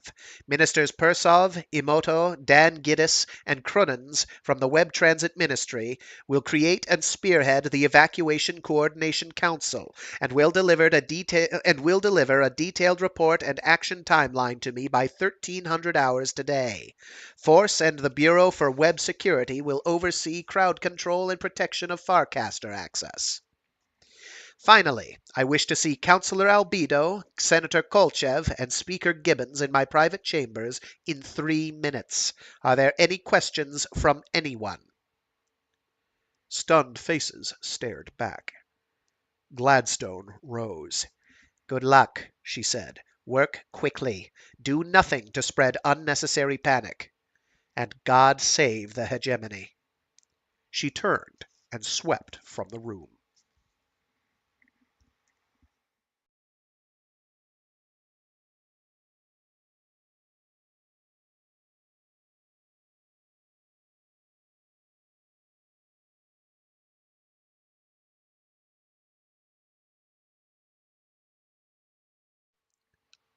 Gladstone sat behind her desk. Kolchev, Gibbons, and Albedo sat across from her. The urgency in the air, felt from half-sensed activities beyond the doors, was made more maddening by Gladstone's long delay before speaking. She never took her eyes off Counselor Albedo. You, she said at last, have betrayed us. The projection's urbane half-smile did not waver. Never, CEO. Then you have 1 minute to explain why the Technocorps, and specifically the AI Advisory Council, did not predict this invasion. It will take only one word to explain this, M-Executive, said Albedo. Hyperion. Hyperion shit! Cried Gladstone, slamming her palm down on the ancient desk in a most un-Gladstone-like explosion of temper. I'm sick and tired of hearing about unfactorable variables and Hyperion, the predictive black hole, Albedo. Either the Corps can help us understand probabilities, or they've been lying to us for 5 centuries. Which is it? The Council predicted the war, CEO, said the gray-haired image. Our confidential advisories to you and the Need-to-Know group explained with the uncertainty of events once Hyperion became involved. That's crap, snapped Kolchev. Your predictions are supposed to be infallible in general trends. This attack must have been planned decades ago, perhaps centuries. Albedo shrugged. Yes, Senator, but it is quite possible that only this administration's determination to start a war in the Hyperion system caused the Ousters to go through with the plan. We advised against any actions concerning Hyperion. Speaker Gibbons leaned forward. You gave us the names of the individuals necessary for the so-called Shrike pilgrimage. Albedo did not shrug again, but his projected posture was relaxed, self-confident. You asked us to come up with names of web individuals whose requests to the Shrike would change the outcome of the war we predicted. Gladstone steepled her fingers and tapped at her chin. And have you determined yet how these requests would change the outcome of that war? This war? No, said Albedo. Counselor, said CEO Maina Gladstone, please be apprised that as of this moment, depending upon the outcome of the next few days, the government of the hegemony of man is considering declaring that a state of war exists between us and the entity known as the Technocorps. As de facto ambassador from that entity, you are entrusted with relaying this fact. Albedo smiled. He spread his hands. M-Executive, the shock of this terrible news must have caused you to make a poor joke. Declaring war against the Corps would be like a fish declaring war against water, like a driver attacking his EMV because of disturbing news of an accident elsewhere. Gladstone did not smile. I once had a grandfather on Ptolemy, she said slowly, her dialect thickening, who put 6 slugs from a pulse rifle into the family EMV when it did not start one morning. You are dismissed, Counselor. Albedo blinked and disappeared. The abrupt departure was either a deliberate breach of protocol, the projection usually left a room or let others leave before deliquescing. Ooh, that's a nice word. Deliquescing. D-E-L-I-Q-U-E-S-C-I-N-G. Deliquescing. The abrupt departure was either a deliberate breach of protocol, the projection usually left a room or let others leave before deliquescing, or it was a sign that the controlling intelligence in the Corps had been shaken by the exchange. Gladstone nodded at Kolchev and Gibbons. I won't keep you, gentlemen, she said, but be assured that I expect total support when the declaration of war is submitted in 5 hours. You'll have it, said Gibbons. The 2 men departed. Aides came in through doorways and hidden panels, firing questions and queuing comlogs for instructions. Gladstone held up a finger. Where is Severn? She asked. At the sight of blank faces, she added, "The poet, artist, I mean, the one doing my portrait." Several aides looked at one another as if the chief had come unhinged. He's still asleep, said Leigh Hunt. He'd taken some sleeping pills, and no one thought to awaken him for the meeting. "I want him here within 20 minutes," said Gladstone. "Brief him. Where is Commander Lee?" Nikki Carden, the young woman in charge of military liaison, spoke up. "Lee was reassigned to perimeter patrol last night by Morpurgo and the Force C sector chief. He'll be hopping from one ocean world to another for 20 years our time. Right now, he's just translated to Force CCOM Sen on Brescia, awaiting off-world transport." "Get him back here," said Gladstone. "I want him promoted to Rear Admiral, or whatever the hell the necessary staff rank would be, and then assigned here, to me, not Government House or Executive Branch. He can be the nuclear bagman if necessary." Gladstone looked at the blank wall a moment. She thought of the worlds she had walked that night. Barnard's world, the lamplight through leaves, ancient brick college buildings. God's Grove, with its tethered balloons and free-floating zeppelins greeting the dawn. Heaven's Gate, with its promenade. All these were first-wave targets. She shook her head. "Leigh, I want you and Tara and Brindenath. Ooh, Brindenath. I like that. Leigh, I want you and Tara and Brindenath to have the first drafts of both speeches, General Address and the Declaration of War, to me within 45 minutes. Short. Unequivocal. Check the files under Churchill and Strudensky. Realistic but defiant. Optimistic but tempered with grim resolve. Nikki, I need real-time monitoring of every move the Joint Chiefs make. I want my own command map displays, relayed through my implant. CEO only. Barbara, you're going to be my extension of diplomacy by other means in the Senate. Get in there and call in notes, pull strings, blackmail, cajole, and generally make them realize that it would be safer to go out and fight the Ousters right now than to cross me in the next 3 or 4 votes. Questions, anyone? Gladstone waited 3 seconds and slapped her hands together. Well, let's move, people. In the brief interval before the next wave of senators, ministers, and aides, Gladstone swiveled toward the blank wall above her, raised her finger toward the ceiling, and shook her hand. She turned back just as the next mob of VIPs was shown in.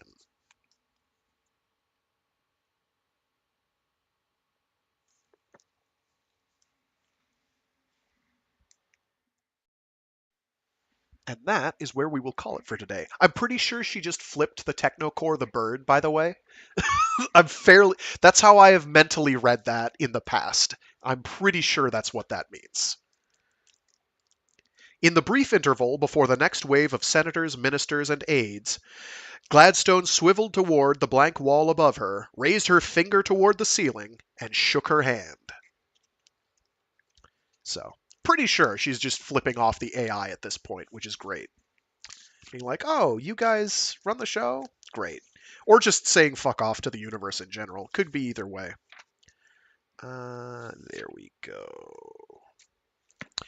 So, that's another chunklet of The Fall of Hyperion by Dan Simmons, sequel to Hyperion, second book in the Hyperion Cantos by Dan Simmons. It's pretty good.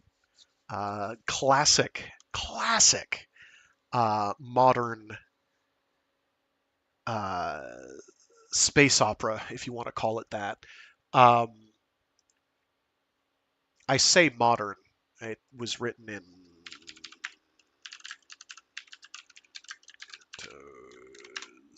I think the first one was out in the early 90s? Like top of 90? Let me double check. Yes. 89 for the first volume. Second volume is 1990, and then the Endymion books are throughout that decade, 96 and 97.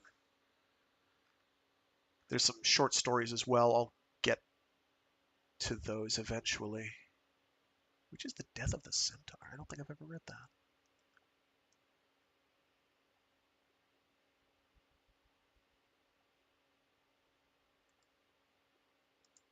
Orphans of the Helix, I know I have.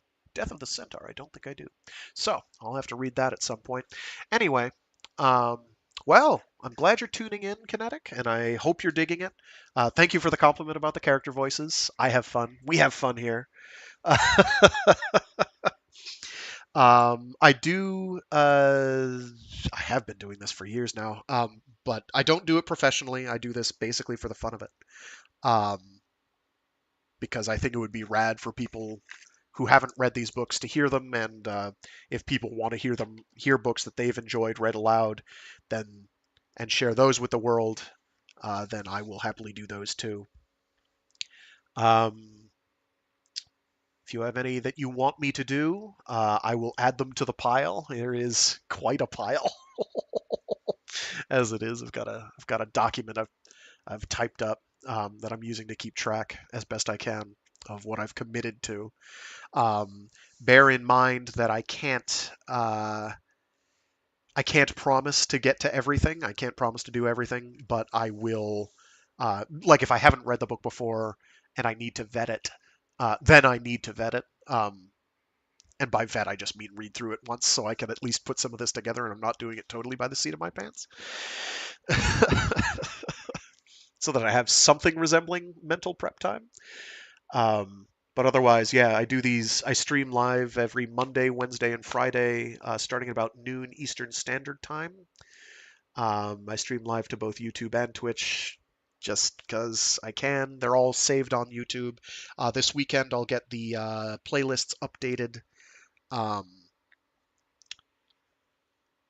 so that things will be in there from the last month or so will be in their respective playlists. Yeah. So, glad to have a new listener. That's awesome. I had some other relevant thing. The next one I think is going to be pretty dramatic. The next chunk, because a lot goes down there. A lot goes down in this entire book, really. So I can't remember the exact order of operations or order of events, but oh, I get to use a cool piece of artwork next time. Excellent, excellent. I've been looking forward to using that this entire time. So yeah, I do this all for free. I don't even really have a I'm working on getting a Patreon up because people have expressed an interest in throwing money my way, and I'm like, well, far be it from me to prevent that from happening. But other than that, YouTube doesn't pay me for these. If anything, they act as a potential hindrance, but nothing to worry about there. And I'm not sure I'd want them to, I guess, because then you have a whole layer of things you have to worry about legally, and having right now going through a I've got a copyright strike against me for something I had done previously that I'm not doing quite the nuclear option, but I'm doing like the strategic uh, or tactical uh, extirpation of things that are immediately adjacent to the thing that was flagged by a actual books on tape audiobook organization. So kind of understandable. So sorry. Until I get either a Discord channel or some other form of social media that I'm actually going to look at, it's going to be a while before I can get those to people. But I will. I promise. I promise to pirate myself. Yup. And distribute the fruits of my labor for free. Because that's how it should be, right? Right, right, right. Okay. Anyway, that's it for me for today. As always, stay safe, stay sane, and be decent to each other. Um, don't feel pressured into hitting like or subscribe or anything. I don't roll that way. If you want to do it on your own time, that's fine.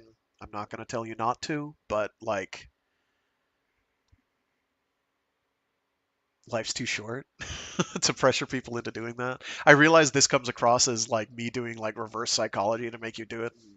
That's I shouldn't even mention it. Most of the time I don't. But like do what you got to do. I won't get paid by them either way.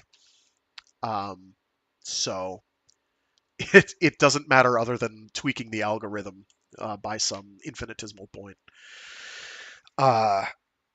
So if you care about that, go for it. Otherwise, I don't really. Yeah, it's sort of it is what it is, you know. Based on how I think I'm halfway now before YouTube would even consider giving me money. Twitch is nowhere even near the ballpark. Yeah, I believe YouTube requires you have 1,000 subscribers before you can start monetizing. And I think even if I do get to that point, and I'm at like 500 something, even if I do get to that point, I don't think I would. I don't know that I would do it. Not for certain. But that's not something. Well, actually, at the rate we're going, by the end of the decade, we might actually be there. Wouldn't that be cool? And then you'll see a big change in my content. I'll be advertising things. I won't. You won't see a change. The only change that'll happen is if like a catastrophe strikes, you know. So otherwise, I do this as a hobby. I don't do this to get paid. I do this for fun. So don't expect much to change about the format. If I do a format change, I'll try and tell people about it well in advance. And we'll go from there. Thanks again to everybody who tuned in. Appreciate you. And also, big shout out to all the people who are going and putting the timestamps on the videos for when I start talking. Thank you so much, because that keeps me from having to do it. Yeah, I should probably make a Cash App. I should do that. I don't because I'm lazy. Also because like that involves giving out my bank information and a bunch of other things, and I don't know what they're on. I have to look into it. In other words, I was going to set up a Patreon, but then I'm like looking at the financials of that, it's like, well, they're taking cuts every which way since Wednesday, and it's kind of silly, and it's also like subscription based, and I'm like, I don't know if people want to do that. I am always taking suggestions. I guess I will always take suggestions for everything, but I'm taking suggestions as far as that goes. If Cash App is whichever service people would feel most comfortable doing it with, that allows me to preserve anonymity as well as you. I find anonymity to be fairly important.